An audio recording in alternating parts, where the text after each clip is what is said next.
Sa sana hindi na lang kita niluko. Siguro, kung hindi sa maling desisyon ko, hanggang ngayon masaya pa rin tayo. Nangako ako sa iyo noon na ikaw lang pero hindi ko natupad iyon. Muli niyang sambit habang puno ng emosyon ang kanyang mukha at patuloy sa pagpatak ang luha mula sa kanyang mga mata. Kung maibabalik ko lang ang lahat hindi sana kita sinaktan, muli niyang sambit. David, please tapos na ang lahat ng iyon. Napatawad na kita, seryoso kong sambit. Isang malungkot na ngiti ang kaagad na gumuhit sa labi niya habang nakatitig sa akin. Yee, napatawad mo na ako pero hindi ibig sabihin noon na mahal mo pa rin ako, diba? Seryosong sambit niya. Kaagad naman akong nag-iwas ng tingin sa kanya. Gusto ko nang kalimutan ang lahat-lahat. Hindi ako ang babaeng karapat-dapat sa iyo, kaya dapat lang nakalimutan mo na ako, seryoso kong bigkas. Napansin ko ang pait na nakaguhit sa mga mata niya habang hindi niya pa rin inaalis ang pagkakatitig sa akin. Dahil ba kay Uncle, seryosong tanong niya. Siya pa ba ang mahal mo? I refuse to answer, David. Masyado ng personal, seryosong bigkas ko. I understand. Amber, malungkot na sagot niya sa akin at nang sa wakas, dumating na din ang mga in-order namin na pagkain. Habang kumakain kami, nanahimik na din si David pero nahuli ko siya palagi na panay ang sulyap niya sa akin. Hindi ko na lang pinansin pa. Kung nagsisisi man siya sa nagawa niyang pagkakamali noon, hanggang doon na lang iyon. Ilang saglit lang, matiwasay din naman kaming natapos sa pagkain. Muli akong inihatid ni David ng opisina kung saan naabutan ko ang mga kasamahan ko na abala na sa kanilang mga trabaho, pero nang mapansin nila ang pagdating namin ni David, kaagad din naman silang napatingin sa amin. Amber, mabuti naman at dumating ka na. Tumatawag si Sir Lucian at hinahanap ka, nakangiting kaagad na salubong sa akin ni Chief Executive Officer Maete. Wala sa sariling napatingin ako kay David. Hindi ko alam kung ano ang kailangan ni Lucian at bakit ito tumatawag sa akin. Siguro naman, walang nagsismis sa inyo kay Uncle na ako ang kasama ni Amber kumain na lunch, diba? Singit naman ni David sa usapan. Alam niya po, Sir David. Tumawag siya kanina at tinanong kung nakabalik na daw po si Chief Executive Officer Amber galing break time. Nakangiting sagot naman ni Chief Executive Officer Maete. Ganoon ba? Oh, okay, paano ba iyan? Mauna na ako sa inyo, Amber. Nakangiting wika ni David at tuluyan na itong naglakad paalis. Samantalang si Chief Executive Officer Maete naman ay napansin kong muling. May tinawagan kaya naman nagpa siya na akong bumalik na lang sa aking table. Ay, sasal. Malandi. Balak yatang tuhugin ang magtiyuhin, narinig kong bigkas ni Susan. Kaagad akong napatingin dito at seryoso siyang tinitigan. May problema ba tayo, Susan? Seryosong tanong ko dito. Nakakapika na ang babaeng ito eh. Ang dumi ng takbo ng isipan. Ano ba ang problema mo? Bakit ba masyado kang guilty? Sagot din naman kaagad nito. Ayaw din pala patalo. Imbes na mag-sorry dahil sa pagiging tsismosa niya, siya pa itong matapang ngayon. Walang problema sa akin. Baka sa iyo, meron, nakataas ang kilay ko. Hindi ito nakaimik pero matalim ang mga matang tinitigan ako. Amber, tatawag daw si Lucian sa phone mo. Muling wika naman sa akin ni Chief Executive Officer Maete. Kaagad ko namang kinuha ang cellphone ko sa aking bag at doon ko nga nakita na tumatawag sa akin si Lucian kaya kaagad ko itong sinagot. Hello, sir, seryosong sambit ko. Napansin kong nagkatitigan pa ang tatlong tsismosa at sabay nila akong pinukol ng mapanghusgang tingin. Tumayo ako para lumayo ng kaunti sa kanila habang kausap ko si Lucian. Alam kong gagawin na naman nilang issue ang pagtawag na ito sa akin ni Lucian, kaya sumasakit na talaga ang ulo ko sa kanila. Balita ko, dyan galing si David ah. Direkta at walang paligoy-ligoy nitong sagot mula sa kabilang linya. Opo. Lunch break po kanina nang gayain niya akong mag-lunch sa labas. Kaswal kong sagot dito. Kailan pa nahawaan itong si Lucian sa pagiging tsismoso? And sumama ka naman kaagad? Nang ganoon lang kabilis, Precious, seryosong tanong nito sa akin. Halata din sa boses nito na mainit ang ulo, kaya hindi ko malaman kung ano ang isasagot ko. Ano bang problema ng lalaking ito? Bakit pati ang pagsama ko kay David na kumain ng lunch, gusto pa yatang gawing issue? Wala naman po sigurong masama kung sasama ako sa kanya para kumain ng lunch, diba? Mahinang sambit ko dahil bigla akong nakaramdam ng kaba.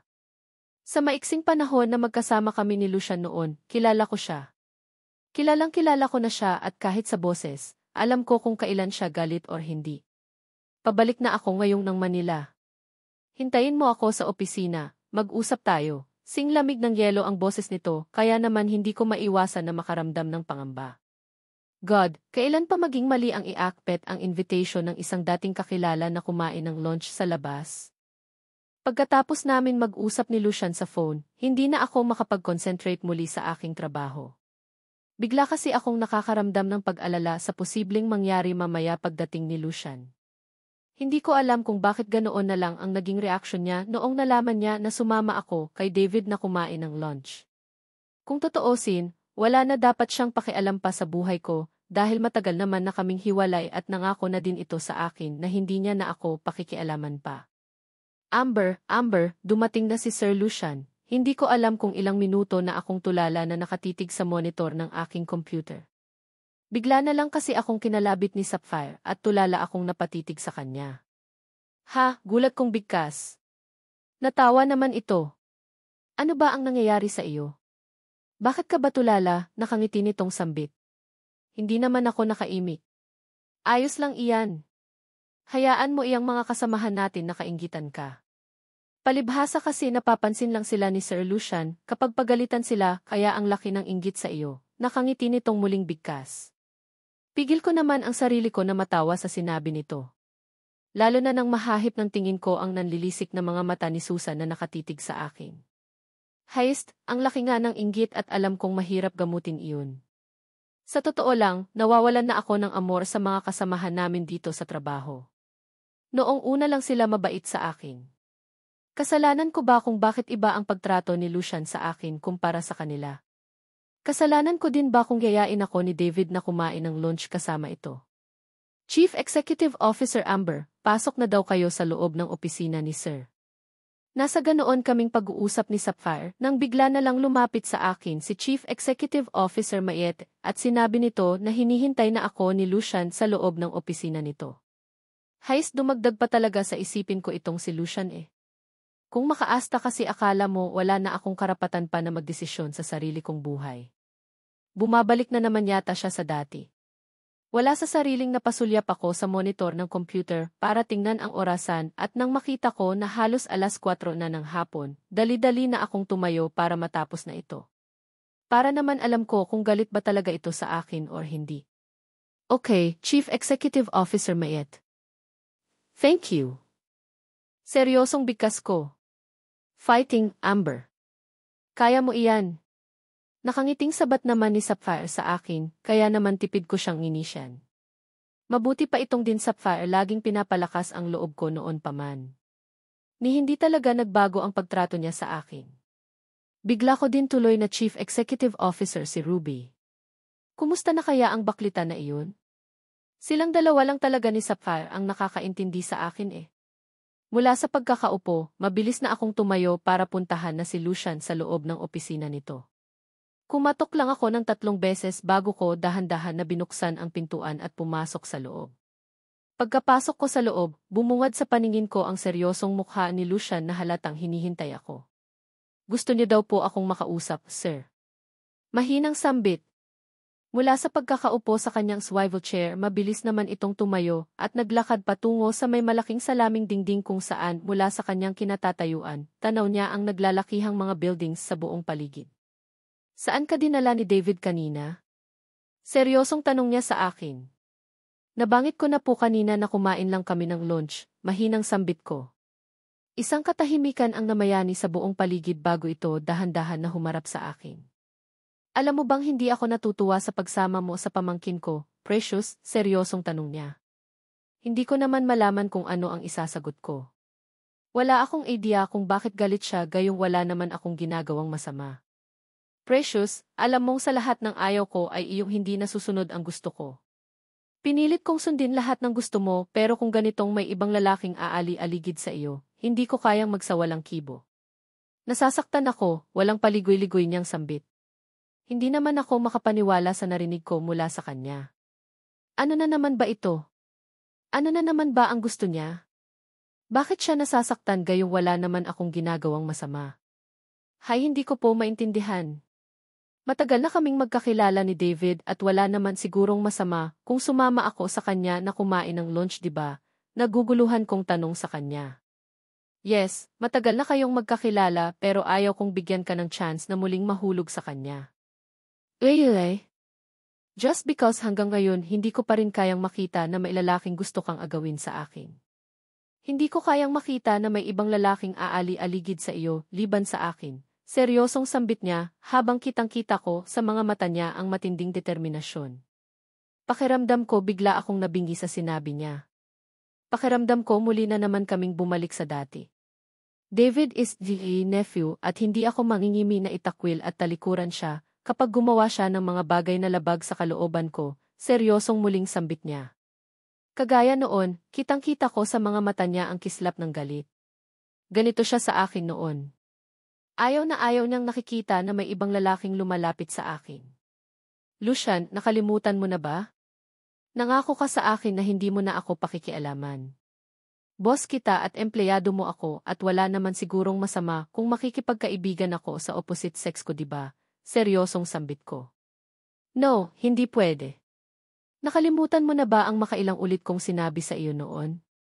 You're mine, precious, at willing akong hintayin ang panahon kung kailan ka ulit maging ready para tangapin ulit ako sa buhay mo. Seryosong bigkas niya na labis kong ikinagulat. Parang bomba na sumabog, ipandinig ko ang sinsabing iyon sa akin ni Lucian. Hindi ako makapaniwala sa narinig kong muli sa kanya. Kung ganoon, may dahilan talaga siya kung bakit siya ganito ngayon sa akin. May plano na naman siya, akala ko talaga tuluyan niya na akong papalayain pero hindi pala. Nagbago na naman ang lahat at alam kong mahirap siyang iwasan. Hay, hindi na mangyayari ulit ang mga nangyari na noon, Lucian. Wala na akong balak pang muling balikan ang mga nangyari na noon, lakas loob kong sambit. Kailangan kong panindigan ang lahat para sa katahimikan ng buhay ko. Nakakaramdam lang ako ng tunay na katahimikan simula noong pinalayan niya ako. Really? Because of David. Nagkabalikan na ba kayo? Seryosong tanong niya. Nahihimigan ko din sa boses niya ang pait at lungkot. Kaagad naman akong umiling. Walang kinalaman si David sa kung anumang desisyon na gagawin ko sa buhay ko, kaya huwag mo siyang idamay, seryosong sambit ko. Isang malungkot na ngiti sa labi ang kumawala sa kanya, at halos inihakbang ang pagitan namin dalawa at hinawakan niya ako sa magkabilaan kong balikat. Madadamay dito si David dahil alam kong may balak siyang ipursuka para magkabalikan kayong dalawa. Alam kong may balak siyang agawin ka sa akin, seryosong sambit niya sa akin. Sa pagkakataon na ito, ramdam ko na sa boses niya ang panganib. Kagaya ng noon, balik na naman siya sa dati. Sa naisip kong iyon, hindi ko mapigilan ang makaramdam ng kilabot. Dahan-dahan akong umatras palayo sa kanya. Pigil ko din ang sarili ko na maiyak dahil nag-umpisa na naman akong nakakaramdam ng takot sa kanya. Lucian, hindi kita maintindihan bakit ako pa? Akala mo ba ayos na tayo pero bakit biglang nagbago na naman ang takbo ng isip mo? Garalgal ang boses na tanong ko sa kanya.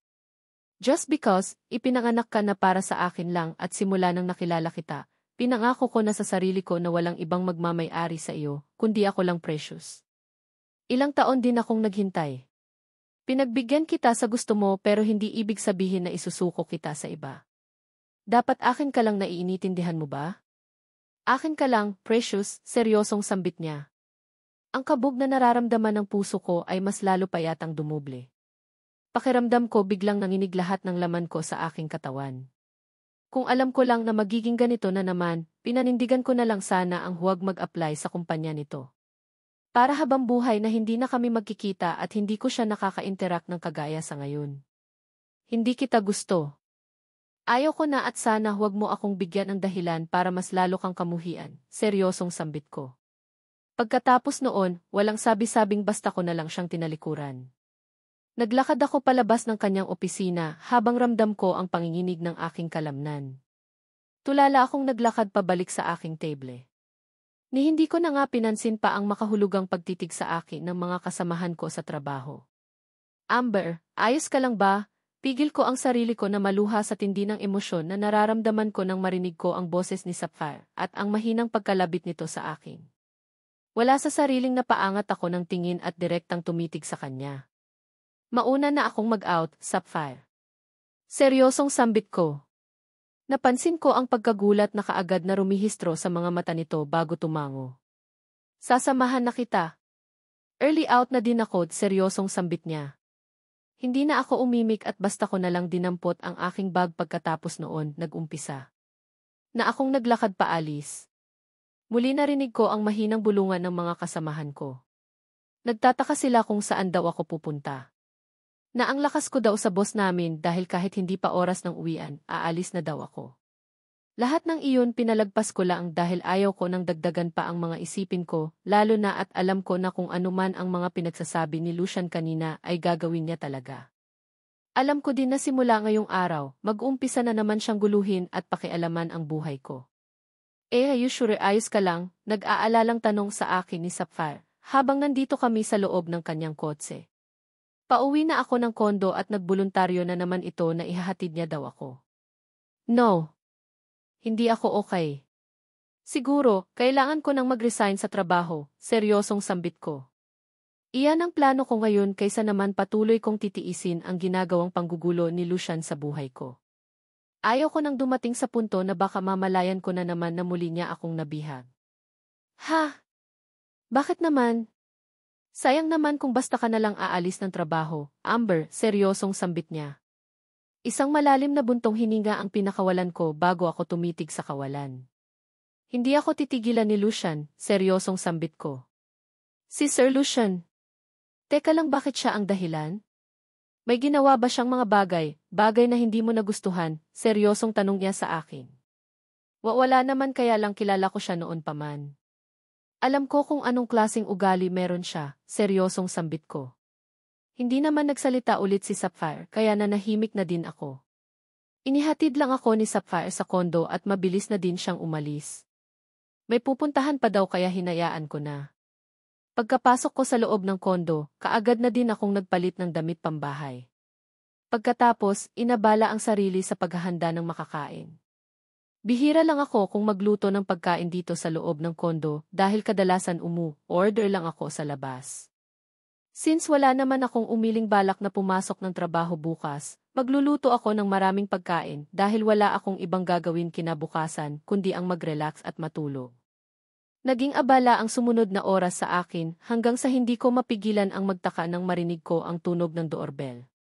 Nagtataka man dahil wala naman akong ini-expect na bisita pero nagmamadali na din akong naglakad patungo doon. Sumilip muna ako sa maliit na butas para tingnan kung sino ang nagdodoorbell at hindi ko pa nga maiwasan na magtaka nang makitab ko si David. Yes, si David lang naman ang nasa labas at hindi ko alam kung ano ang kailangan nito sa akin. Hindi ko din alam kung papaano nito nalaman ang tinitirhan ko. Ganoon pa man, nagpasya na din akong pagbuksan siya ng pintuan. David, napadalaw ka. May kailangan ka ba? Seryosong tanong ko sa kanya. Hindi ko pa nga maiwasan na magtaka nang bigla niya na lang iniabot sa akin ang isang bugkos ng bulaklak na hawak niya. Ano ang ibig sabihin nito? Seryosong tanong ko sa kanya. Hindi ko alam kung tatanggapin ko ba ang bulaklak na pilit niyang binibigay sa akin ngayon or hindi. Hindi ko din maintindihan kung bakit may pabulaklak pa siya para sa akin. For you? Wala naman sigurong masama kung bibigyan kita ng bulaklak, di ba? Nakangiti nitong tanong sa akin.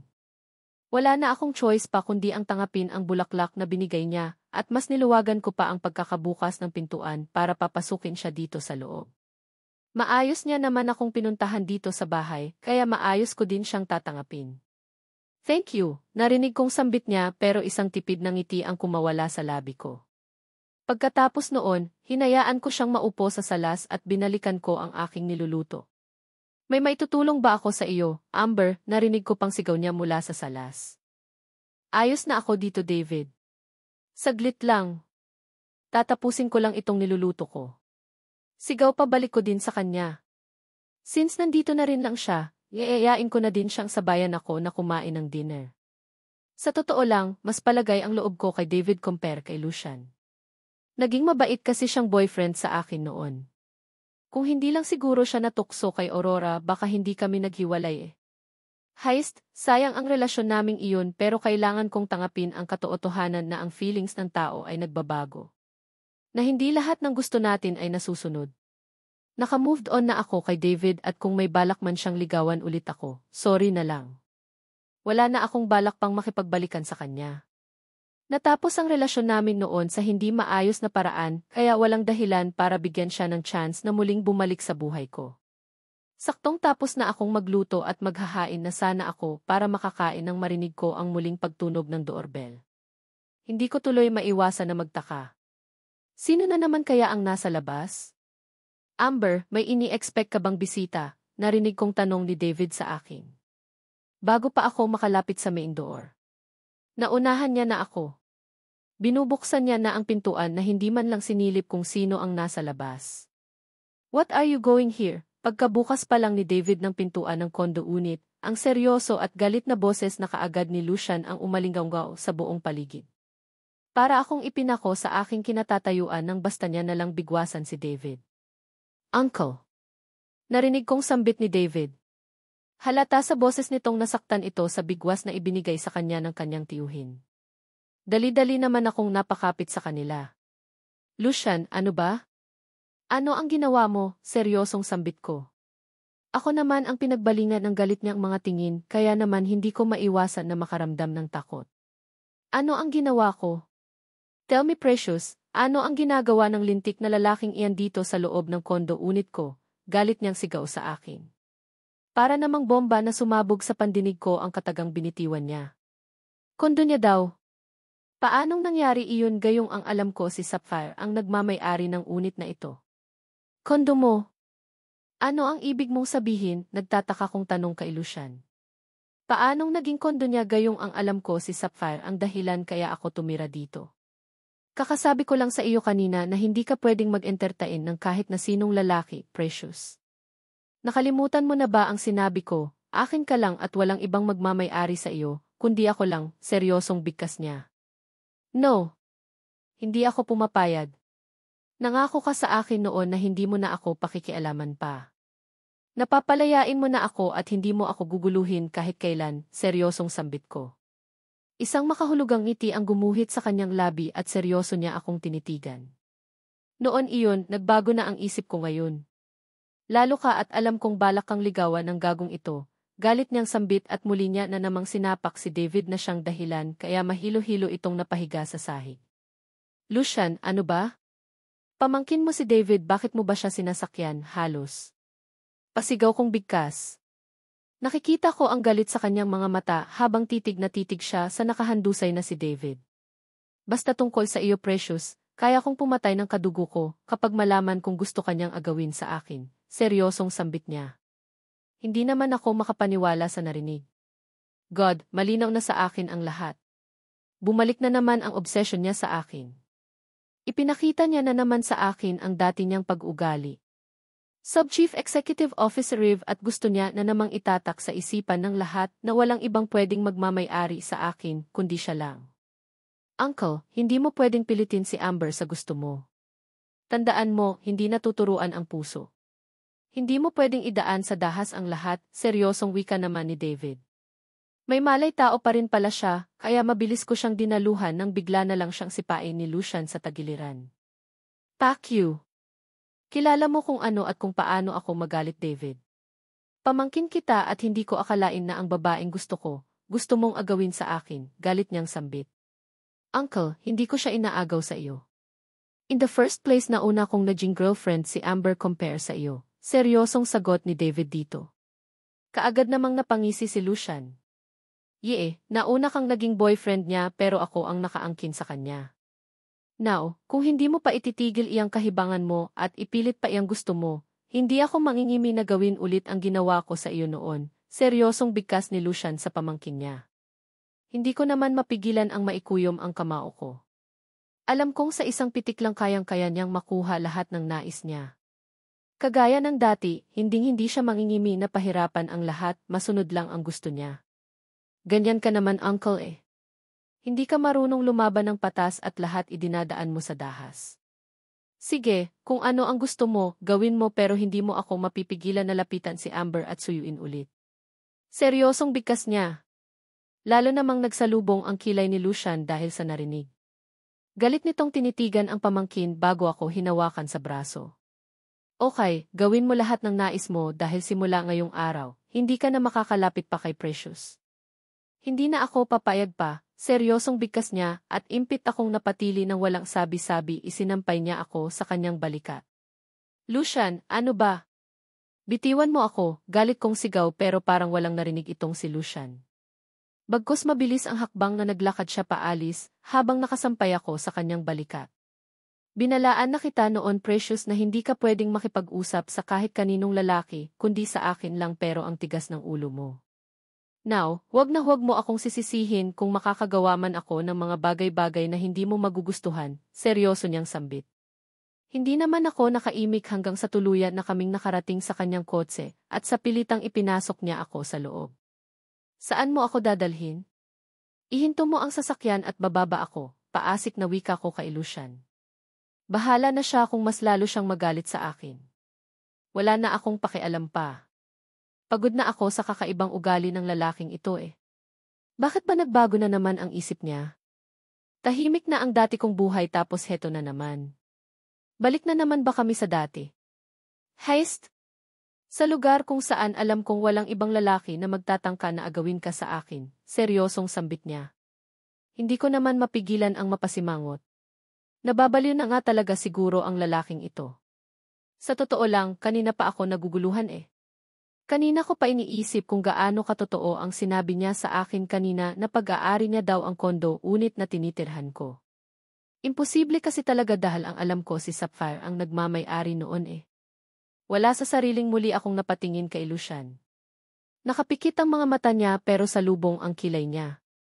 Hindi ko tuloy mapigilan ang mapabuntong hininga at muling mag-alala na baka maging impyerno na naman ang buhay ko mula sa mga kamay niya. Sana lang talaga, wag na dahil ayaw ko nang balikan ang dating buhay ng kagaya sa dati. Heist parang si David din yata ang nagpahamak sa akin eh.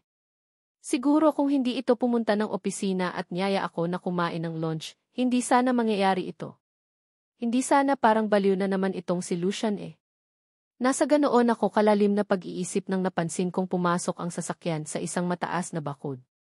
Alam ko ang lugar na ito. Villa ito ni Lucian at hindi ko alam kung ano na naman ang pumasok sa utak niya at kung bakit niya na naman ako dinala dito. Sa totoo lang, ang ganda ng villa na ito.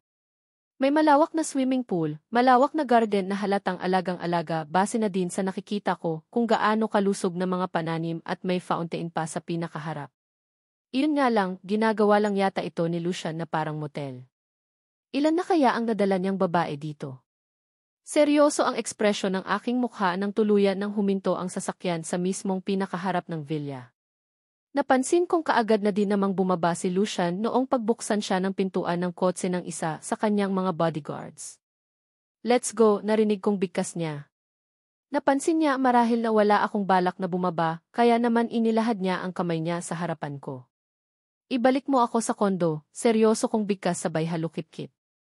Napansin kong kaagad siyang napatiimbagang. Precious, I'm tired. Maghapon ako sa trabaho at sana makikooperate ka naman sa akin, seryosong bigkas niya. Cooperate para saan, Lucian?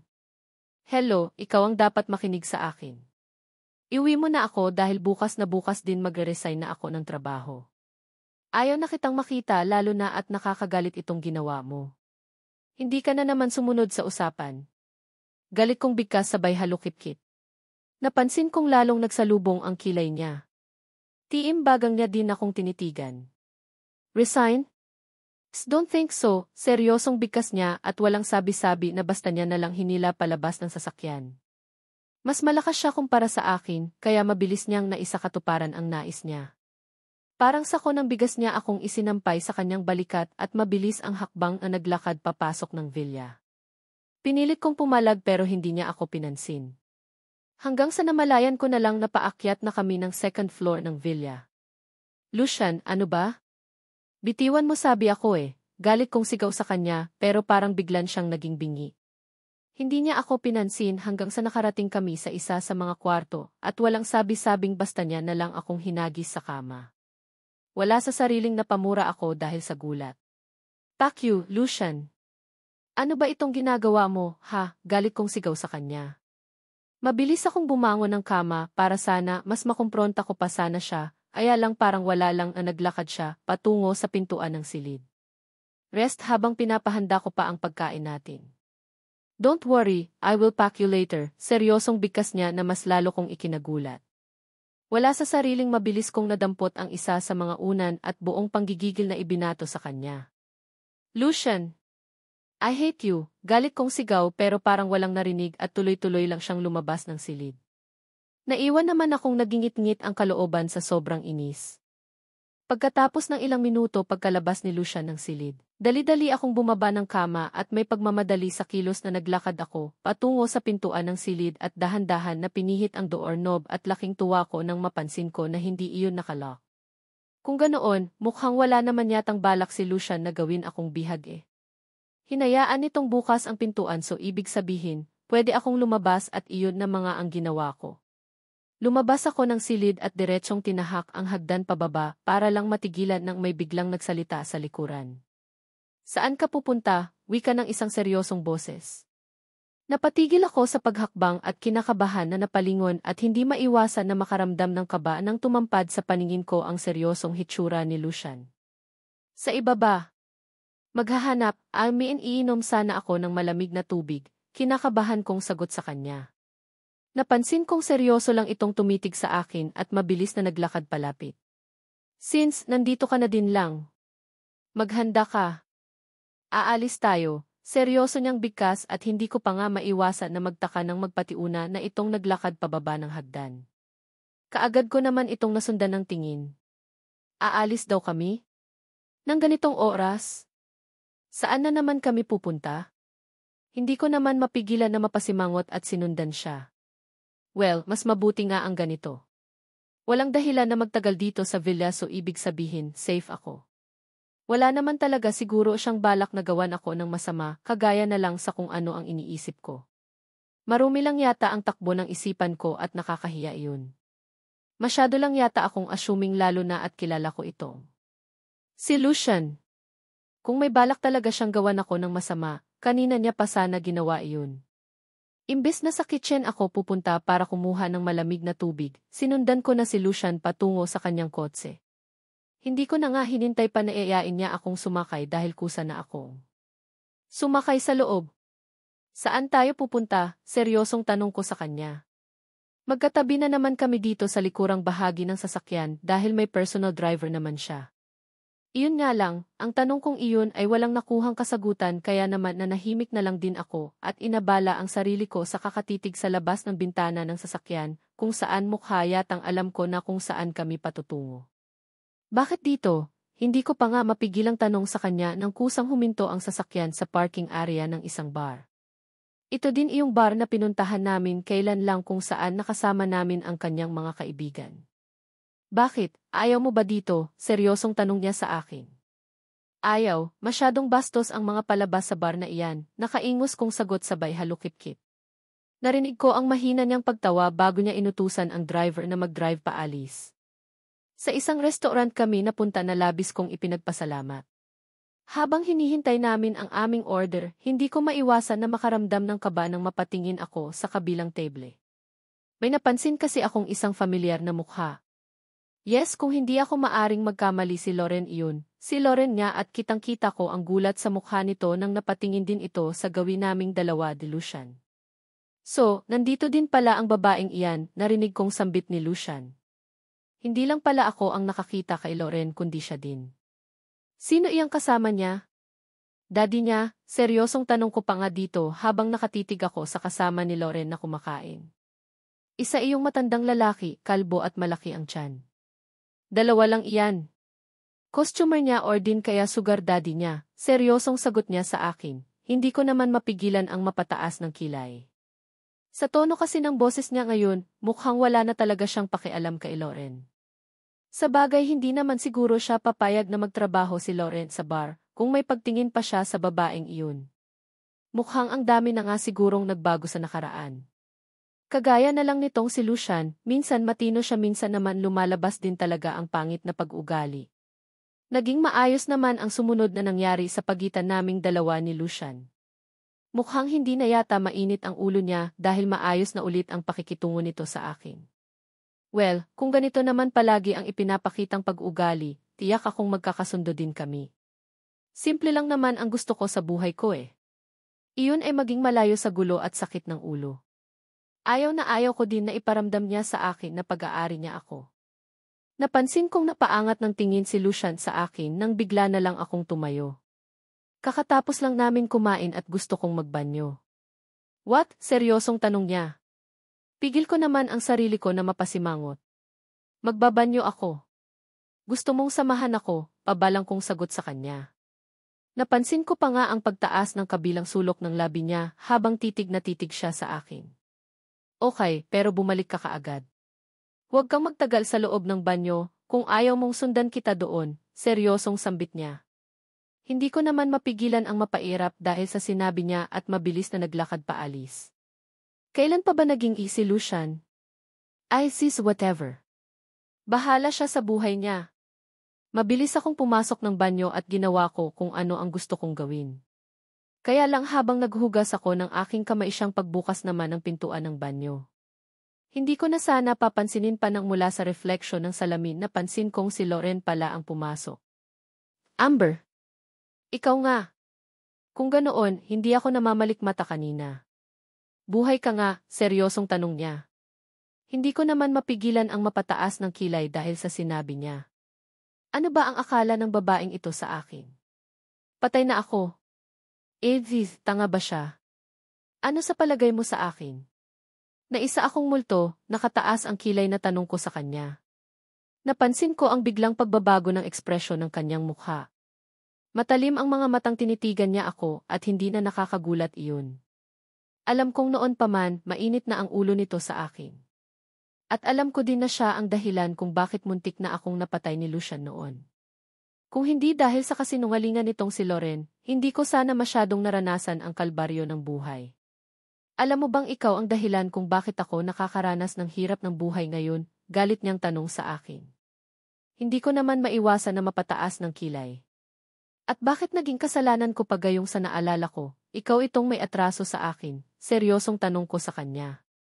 Tama naman 'di ba? Kailan ko pa naging kasalanan kung nagkakandalit-silitse ang buhay niya gayong sa naalala ko siya itong may kasalanan sa akin. Saka, bakit ako ang sinisisi mo kung naging pakawala kang babae ngayon? Ginusto mo iyan dahil hindi mo kayang mabuhay na walang lalaki, 'di ba? Seryosong tanong ko sa kanya. Wala na akong pakialam pa kung masaktan man siya sa sinabi ko. Ang importante sa akin ngayon ay ang masabi ko kung ano ang gusto ko. Saka, tigilan mo nga ako, Loren.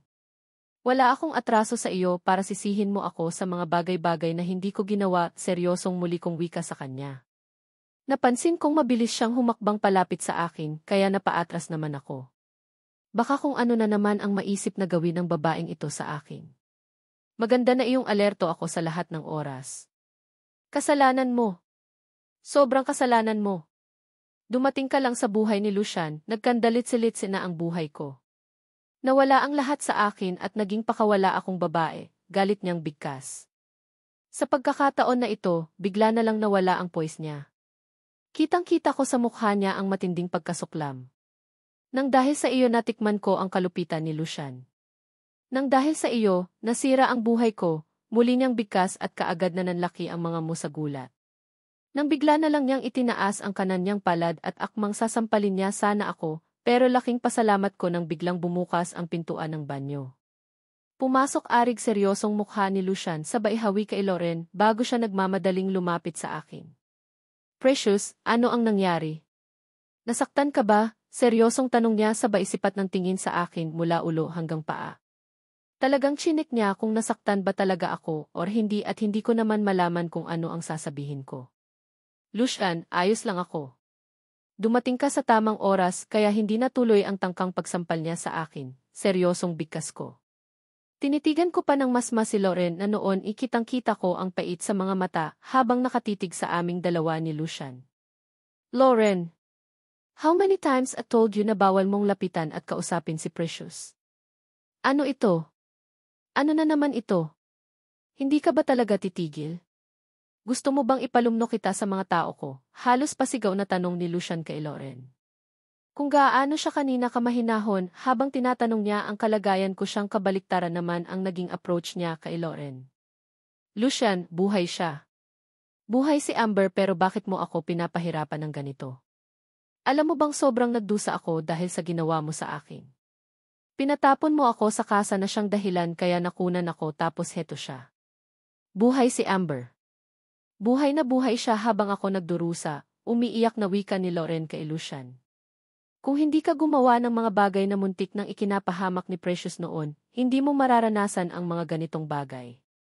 Kulang pa ang parusang binigay ko sa iyo para mabura ang lahat ng kasalanan na ginawa mo, Lauren, seryosong sagot naman ni Lucian dito. Lalo namang napahagulhol ng iyak si Lauren. Hangat sariwa sa isip ko ang mapahirap na ginawa mo noon, hindi kita titigilan. Hangat hindi ko nakikita ang pagbabago mo, patuloy kitang pahihirapan. Seryosong muling bigkas ni Lucian, bago nito hinawakan ang kamay ko at hinila niya ako palabas ng banyo. Bago ako tuluyang nakalabas, narinig ko pa ang malakas na pag-iyak ni Lauren. Sobrang sakit sa pandinig. Babae din ako at kahit papaano, nakakaramdam din naman ako ng awa kay Lauren. Kaya lang, muntik niya akong sinampal kanina so ibig sabihin, matindi pa rin talaga ang galit nito sa akin. Ayos ka lang ba? Nakatitig ako sa kawalan ng biglang nagsalita si Lucian sa tabi ko. Nandito na kami sa kotse at binabaybay namin ang daan pa uwi ng villa. Si Lauren ang may kasalanan noong nahulog ang mommy mo sa hagdan at alam mo na ang tungkol doon, seryosong tanong ko sa kanya. Napansin kong napabaling ang tingin niya sa akin at kitang-kita sa mga mata niya ang galit. Nalaman ko ang tungkol doon pero huli na. Pinarusahan na kita na muntik nang naging dahilan ng pagkawala ng buhay mo, seryosong bigkas niya. Hindi naman ako makapaniwala sa narinig ko mula sa kanya. Sa totoo lang, sobrang hirap tangapin sa kalooban ang sinabi niya ngayon sa akin. Muntik na akong namatay dahil sa kagagawa ni Lauren. Ang bilis niya kasi talagang naniwala sa mga kasinungalingan ng babaeng iyon Ni hindi man lang siya nagpaimbestiga at basta niya na lang akong pinarusahan. Si Lauren din ang may pakan kung bakit nasunog ang bahay kung saan kita ikinulong noon kaya kung anuman ang pahirap na nararanasan niya ngayon, deserve niya iyon, muli niyang bigkas. Ano ang ibig mong sabihin? Saka, totoo ba ang sinabi ni Lauren kanina tungkol sa kasa? Seryosong tanong niya. Kaagad siyang nag-iwas ng tingin at tumitig sa kawalan. Alam mo ba kung bakit hindi ko siya ipinakulong kahit gusto ko? Iyon ay dahil gusto kong maranasan niya ang mga naranasan mo noon, Precious. Alam mo bang hanggang ngayon, mabigat pa rin sa kalooban ko ang mga nangyari sa iyo noon? Feeling ko, ako na ang pinakamasamang tao sa balat ng lupa. Walang kwenta ang pagparusa ko sa iyo noon dahil inosente ka naman pala talaga sa nangyari kay mommy, seryosong bigkas niya. Ramdam ko ang pait sa boses niya kava hindi ako nakaimik. Wala akong balak na humingi ng tawad sa iyo dahil alam ko sa sarili ko na walang kapatawaran ang nagawa kong pagkakamali ko sa iyo noon, Precious, pero maniwala ka man sa akin or hindi, sobrang nagsisisi ako, muli niyang bigkas. Sa pagkakataon na ito, hindi ko na napigilan pa ang maluha. Hindi ako makapaniwala na maririnig ko ang mga ganitong kataga mula sa bibig ni Lucian. Hindi ko akalain na ang isang kagaya niya na akala ko, isang matapang na tao, ay natutulong umamin sa pagkakamaling nagawa niya. Alam ng Diyos kung gaano kakahalaga sa akin, Precious. Actually, gusto na kitang palayain dahil alam kong hindi mo deserve na manatili sa tabi ko. Kaya lang, hindi ko kaya. Hindi ko pala kaya na mawala ka sa akin, muli niyang bigkas. Sa pagkakataon na ito, hinawakan niya ako sa aking kamay at marahan iyong pinisil. Hayaan mo lang na patuloy kitang mahalin. Hayaan mo lang na iparamdam ko sa iyo ang pagsisisi ko, mahina niyang bigkas. Sapat lamang iyon para marinig ko. Alam kong masyado na akong obsessed sa iyo but I can't help it. Mahal kita. Mahal na mahal kita at ayaw kong mawalay ka sa akin, Precious, seryosong muling sambit niya. Hindi ko naman malaman kung ano ang isasagot ko. Sa totoo lang, sobrang naguguluhan ako. For the first time, nagtapat ng pag-ibig si Lucian sa akin. Totoo kaya ito? Parang totoo lalo na at kitang-kita ko sa mga mata niya ang sensiridad. Sa dinami-dami ng mga babaeng dumaan sa buhay ko, sa iyo lang ako nakakaramdam ng ganitong klaseng damdamin. Sa iyo lang at hindi ko alam kung ano ang meron sa iyo at kung bakit kita minahal ng sobra. 2 taon akong nagtiis na hindi ka palaging nakikita at ngayong nagbalik ka na hindi na ako papayag pang muli kang mawalay sa akin. Kamuhian mo man ako sa ginagawa kong ito sa iyo ngayon, wala na akong pakialam pa. Walang mas mahalaga sa akin, kundi ang palagi kang kasama, Precious, seryosong sambit niya. Lalo naman akong naguluhan sa sinabi niya. Ang akala ko talaga noon wala siyang ibang habol sa akin, kundi katawan ko lang pero para bang biglang nagbago ang ihip ng hangin ngayon. Ibang-iba na siya sa dating Lucian na nakilala ko. Nakikitaan ko na siya ng pagsisisi habang nagsasalita siya. Sapat na sa akin ang manatili ka sa tabi ko, Precious. Promise, pipilitin kong baguhin ang lahat sa akin, basta huwag mo lang akong iwan. Pwede na iyon, Precious, seryosong muli niyang sambit. Seryoso naman akong napatitig sa mga mata niya.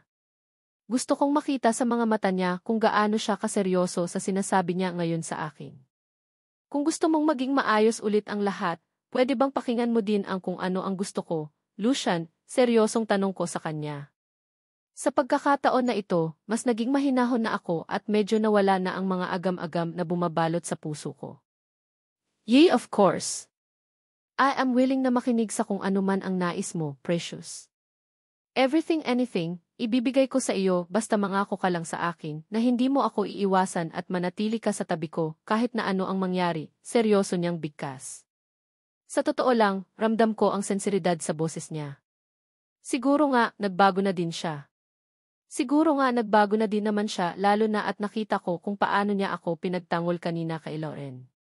Kung talagang concern ka sa akin, pwede bang payagan mo akong mabuhay ng malaya, seryosong tanong ko sa kanya.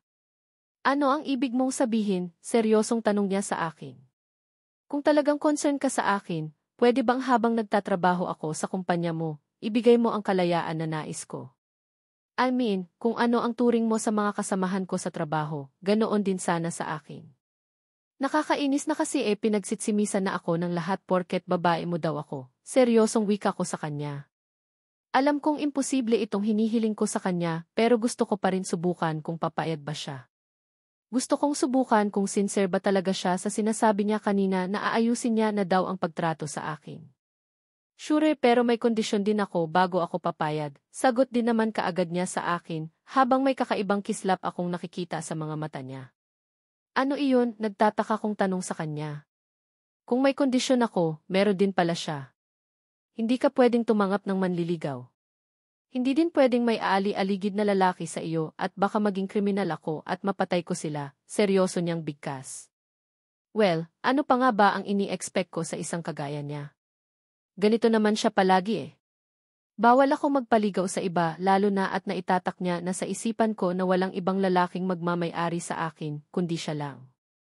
But don't worry, hindi kita pipilitin na gawin ang isang bagay na ayaw mo. Pipilitin kong baguhin ang lahat para sa iyo, Precious, seryoso niyang bigkas. Deal, nakangiti kong bigkas. Napatitig na ako sa kanya at kitang-kita ko din ang pagguhit ng masayang ngiti sa labi niya. Deal, seryosong bigkas niya sa bailahad ng kanyang kamay sa harapan ko. Dali-dali ko naman tinanggap iyon at nang magdaop ang aming mga palad, hindi ko maiwasan na makaramdam ng pagkailang lalo na nang maramdaman ko kung gaano kainit ng palad niya. Parang may kung anong mainit na bagay ang biglang dumaloy sa puso ko, patungo sa bawat himaymay ng aking ugat. Lalo na nang maramdaman ko ang bahagya niyang pagpisil niya sa palad ko. Ngayong okay na tayo, pwede ka na bang bumalik ng penthouse? Seryoso niyang muling tanong sa akin. Wala sa sariling kaagad kong nabawi ang kamay kong hawak niya. Pambihira, hindi pa nga naisakatuparan ang una naming kasunduan, may bago na naman siya. Ay, Seffi. Penthouse, seryosong tanong ko. Kaagad niya namang itinaas ang hawak niyang susi. Masyadong maliit ang kondo para manatili ka doon. Isa pa pag-aari mo ang penthouse na iyon at sayang naman kung hindi mo titirhan, seryoso niyang bigkas. Lucian, kakatapos lang Hindi ba't nagkasundo na tayo na hindi mo ako papakialaman? Ano na naman ito? Kunwari nakairap kong tanong sa kanya.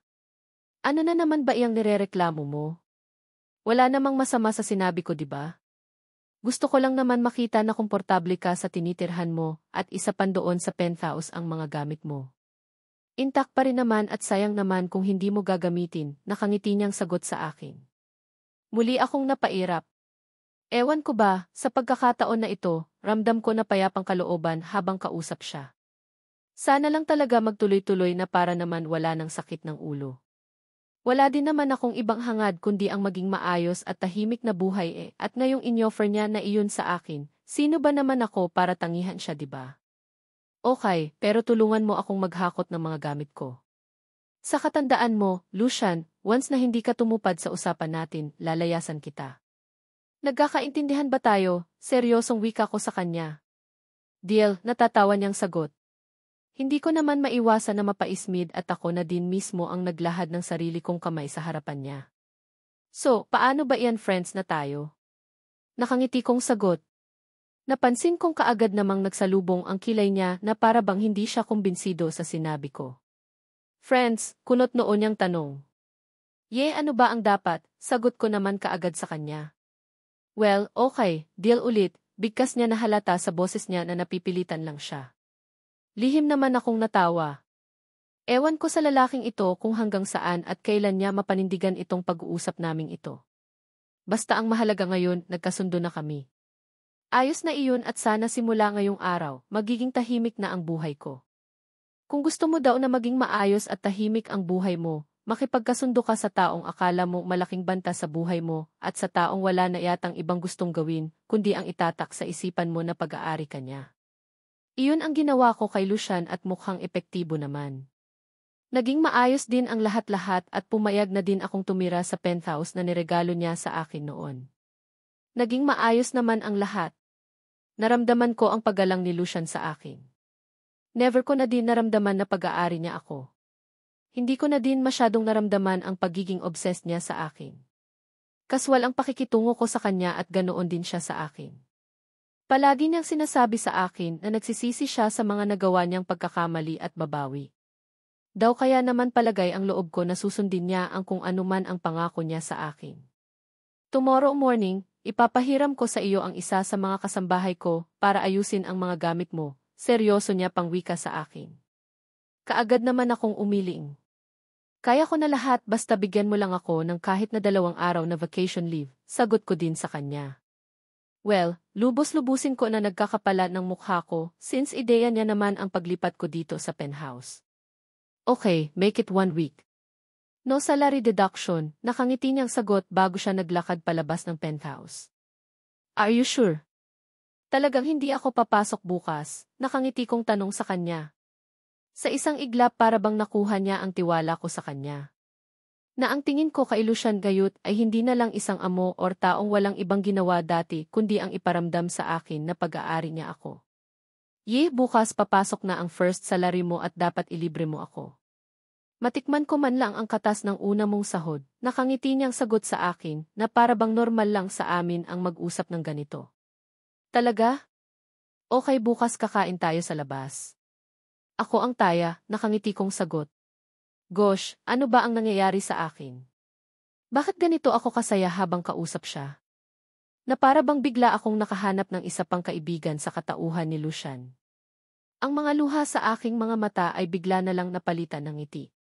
Ang dating takot na nararamdaman ko sa para sa kanya ay bigla na lang naramdaman ng bagong pag-asa at pagtitiwala. Well, posible nga talaga sigurong magbago ang ugali ng isang tao. At isa na doon si Lucian kaya sobrang proud ako sa kanya kung ganitong magtuloy-tuloy ang magaan niyang pakikitungo sa akin. Good night, precious. Tomorrow. Morning, asahan mo ang presensya ko dahil tutulong ako sa paghahakot ng gamit mo. Nakangiti niya pang paalam sa akin bago siya tuluyang lumabas sa pintuan ng penthouse. Yes, nandito na ako sa penthouse pero ang iba pang mga gamit ko ay nasa kondo pa at bukas ko pa hahakutin patungo dito. Ayos din naman. Tama si Lucian, mas maging komportable ako dito sa penthouse lalo na at mas hamak na malaki ito. Pagkaalis ni Lucian, sinigurado kong naka-lock ang main door bago ako naglakad patungo sa kwarto. Halatang alaga sa linis ang buong paligid. Wala kasi akong nakitang kahit na isang kalat. Well, knowing Lucian, walang imposible sa kanya. Can afford siyang magbayad ng kahit na ilang tagalinis kung gugustuhin niya. Pagdating ko ng kwarto, diretso ako ng walk-in closet kung saan kaagad na tumampad sa paningin ko ang dati ko pang mga gamit. Lahat ay maayos na nakasalansan sa closet. Mula sa mga mamahaling bags, sapatos pati na din mga jewelries. Parang wala man lang nabawas at feeling ko nga nadagdagan pa eh. Kung totoosin, hindi ko na kailangan pa ang mga gamit ko na naiwan sa kondo dahil mas hamak na mas marami akong gamit sa dito sa penthouse. Habang tinitingnan ko ang mga gamit ko na nasa closet ko, hindi ko maiwasan na makaramdam ng kurot sa puso. Kung hindi kaya ako siniraan ni Loren noon, saan na kaya nakarating ang pagsasama naming dalawa ni Lucian ngayon? Malaki na siguro ang anak namin. Sa naisip kong iyon, wala sa sariling napahawak ako sa impis kong tiyan. Yes, nabuntis ako ni Lucian noon pero nakunan din dahil sa mga pahirap na naranasan ko. Kung hindi siguro sa mga taong walang ibang gustong gawin noon kundi sirain ang buhay ko, siguro malaki na din ang anak ko ngayon. Sa naiisip kong iyon, hindi ko mapigilan ang maluha. Alam ko din naman sa sarili ko na isang sugal ang pakikipagbati ko kay Lucian pero may pagpipilian ba ako? Makikipagbati man ako sa kanya or hindi, alam ko din naman na magiging anino ko siya habang buhay.